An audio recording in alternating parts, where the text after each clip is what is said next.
Gang, what's up? Just Aaron here. Question period Canada. The best thing we can do is jump straight into the clips, but I'll let the audience know before we do that. This is a wild Wednesday. Generally, the highlights from Wednesday are the best of the week. Trudeau is supposed to show up every Wednesday, and often he does. And today he got slaughtered. POILIEVRE had his game tight. I think he laid traps. It was playing games with Trudeau today. It was a really fun question period to watch. We cover all the question periods, so like and subscribe for that. But these are just the clips, the best stuff from the highlights of Wednesday, February 14th. It was no Valentine's Day love in Parliament today. It was a Valentine's Day massacre. Scam is now flailing out of control. Today, revelations from a Joël Denis Bellevance that one ArriveCan company received $250 million in contracts. Let's get this straight. It's a company with 4 employees, headquartered in the basement of a tiny cottage. They got IT contracts even though they admit they do no IT work.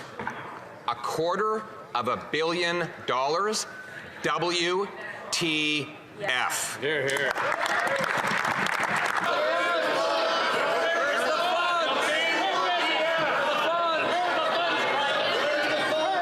I'm going to ask, we are dangerously close to crossing the line in terms of what is considered parliamentary language. That is an abbreviation which is commonly used with language, which is commonly understood not to be parliamentary. I'm going to ask the honourable opposition leader, please, to withdraw that comment and to use parliamentary language, please. The funds. How can the Prime Minister waste millions of dollars on a RANCID when Canadians can't afford to eat, heat, or house themselves? The answer is because the NDP keeps that Prime Minister in power. Our ArriveCan scandal goes even deeper. The Liberals gave $250 million to GC Strategies. Measures we put in to keep Canadians safe during the pandemic. Measures that we needed to put forward to keep Canadians safe. Followed, and any rules that weren't followed, there are consequences and there are investigations ongoing. What was the full and final cost of the app? Position. Combien? How much? As I said, Mr. Speaker, there are investigations underway, what rules were broken, and what the consequences should be for those involved. He doesn't know how much his own app costs. He has the power to call for any document he wants from the government. So, either he's covering it up, he's incompetent, or worse. Which is it? There are ongoing investigations, both internal and external, that are following up on exactly how this unacceptable situation happened. We're going to continue to make sure that anyone who broke the rules faces consequences, that systems and structures surrounding the public service and procurement are changed. Carbon tax minister has done it again. This time, he's saying that the federal government is not going to support any new road construction. I quote, "Our government has made the decision to stop investing in new road infrastructure." End quote. So he believes that people in Yukon or rural Alberta or rural Newfoundland will have to get to work riding a bicycle. Mr. Speaker, why should those people have to pay taxes for infrastructure when they can't possibly use the tramways and the bicycles that he's funding? A couple of months ago, the chair had made it clear to all members that we should be using certain adjectives in regards to particular members of Parliament, to individual members of Parliament. So like the word crazy is not a word that we should be using in this, and that's one of the things which I had been given direction to members. So I'm going to ask members, please, from now on, to exercise, to work within the boundaries of parliamentary language. We will continue to step up, and we got projects like the Samuel de Champlain Bridge in Montreal across the finish line, and we're going to get others like the Gordie Howe Bridge built. We're going to continue to invest in infrastructure. How's the infrastructure in your area? Do you feel like it's been invested in?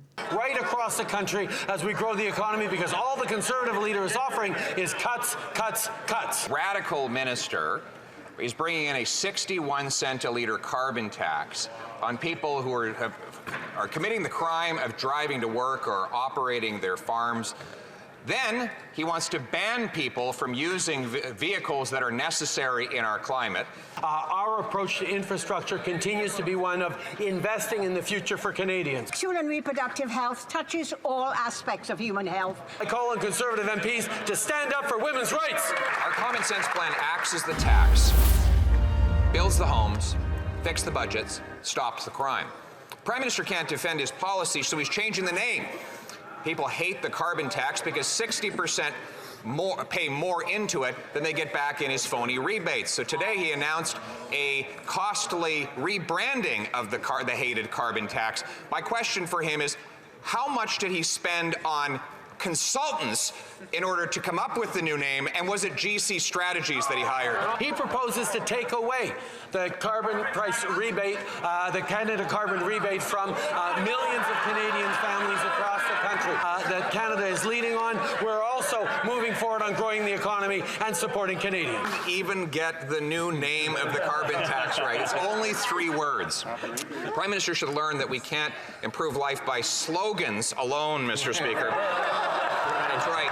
So that's why we propose the facts.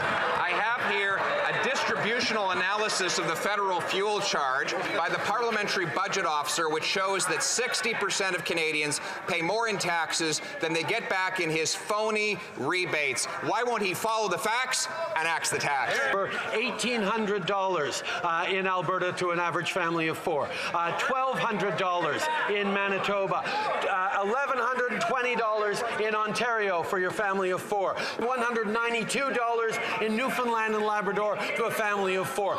8 out of 10 families across the country. In January, according to data out today, rent was up 10% year over year to $2,196. An astonishing increase in a very short time. In fact, it's up about 20% in the last 2 years alone, and it's accelerating ever since he named his incompetent housing minister. Will the Prime Minister follow our common sense plan to cut the bureaucracy and build the home? Really concerned about rents, he would line behind us and support the removal of the GST on new apartment constructions. Ones that propose taking the tax off home building, Mr. Speaker. The one good idea that he finally copied, but he talks about slogans. One is the Housing Accelerator Fund, the $4 billion program that was supposed to speed up housing. We asked the housing minister yesterday in committee how many homes it had completed. The answer is 0, nada, nothing. His quote, "It doesn't actually lead to the construction of specific homes." Mr. Speaker, if it cost $4 billion to build 0 homes, how much would it cost to build 1?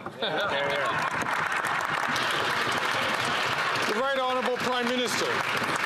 Once again, we have the clear proof that the Leader of the Opposition doesn't even understand the proposals that he's counting on cutting, that he's promising to cut from Canadians. The Housing Accelerator Fund is about investing in municipalities across the country to change the frame around which they build homes faster. It involves rapidly eliminating red tape. It involves increasing densification, changing zoning, making sure we can unlock far more houses construction than any federal government could build on its own. This is the approach that we're taking, and it's working, Mr. Speaker. The Honourable Leader of the Opposition. $4 billion, 35 photo ops, 1 minister, 0 homes. He not only says the program doesn't build homes, he says it doesn't lead to the construction of homes. He couldn't point to one development that had actually been completed. They've been in power for 8 years, and they can't get anything built. When will they get the bureaucracy out of and the taxes out of the way so that we can build the homes? The Right Honourable Prime Minister.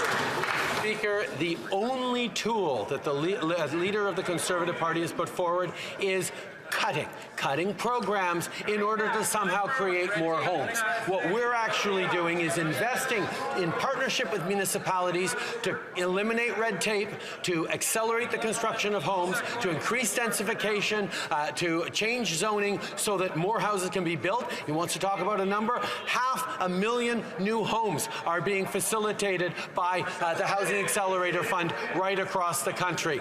We've signed these over the past months. Construction is already underway across the country. Crime, chaos, drugs, and disorder he's unleashed in our streets. He has signed on with the NDP government in BC to decriminalize crack, heroin, and other hard drugs, and allowed for drug injection sites in Richmond. Courageous and patriotic Canadians of Chinese origin rose up to speak out and protect their kids, and were treated to racial slurs by NDP radical activists telling them to go back where they came from. Will the Prime Minister reject this liberal racism and ban hard drugs so we can stop the crime?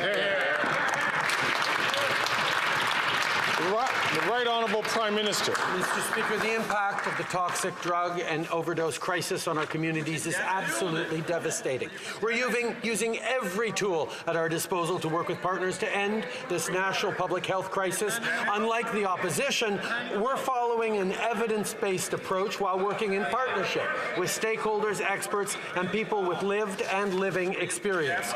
We take the safety of all Canadians seriously. That's why from the beginning we've approached this from both a public health and public safety perspective, hand in hand with the BC government in this case. The Honourable Leader of the Opposition. He wouldn't condemn the racial slurs, but he did issue a vicious condemnation of his own record. Let me quote what he said about life in Canada after 8 years of his prime ministership, and I quote, "Yeah, grocery bills suck. Rent sucks. Mortgage renegotiations. Oh my God, how are we going to deal with it?" Mr. Speaker, this is life after 8 years. What is his slogan going to be in the next election? Vote for me and life will still suck? The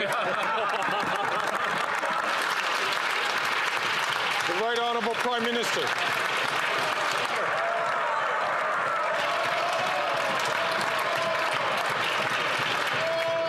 The Right Honourable Prime Minister. Mr. Speaker, did he just say, vote for me and life will suck? I think that's what he just said. The reality is we have put forward smart, responsible solutions to fight climate change and grow the economy, to lift over 500,000 kids out of poverty, to invest in the kind of economy of the future, the good careers, whether it's in zero-emission vehicles, whether it's in mining or forestry, whether it's in advanced manufacturing. We're continue to bring more women into the workforce with initiatives like child care. We're moving forward on dental care, which the Conservatives voted against for seniors and young people. We're going to be there to invest in a better future for Canadians every single day. The Honourable Leader of the Opposition. Actually spoke the truth, maybe by accident, by saying that after 8 years, life sucks for the very middle class and those working hard to join it, to whom he promised so much. He taxed their grocery bills with a quadrupling carbon tax. He doubled housing costs after promising to lower them. He's unleashed a crime wave across the country. Now that he admits that life sucks under his leadership, why won't he accept our common sense plan to axe the tax, build the homes, fix the budget, and stop the crime?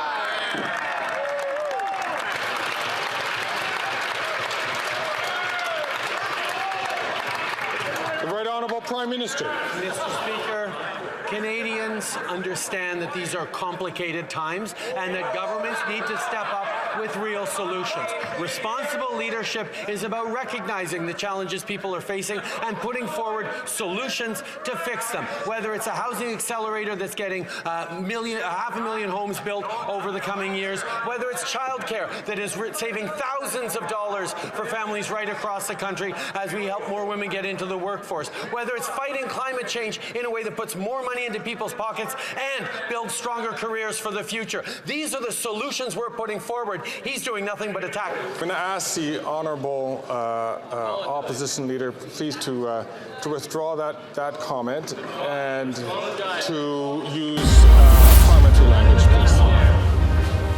Where's the funds? Wednesdays are wild and woolly, guys. I don't know what to say. They're really fun to watch. We do the question periods daily. We do a live broadcast of the question periods. You might want to check that out. We've got a very interactive and accepting community. If you're looking for change, if you like the way it is, then it might not be the place for you, but the rest of us really do enjoy it. And I invite you to that. In the meantime, my name's Aaron. This is Question Period Canada. Like and subscribe, share this with somebody, try to have something healthy to eat. Remember to stay warm tonight. My goodness, times are tough in Canada, guys. We're trying to figure out why. What we're going to do about it.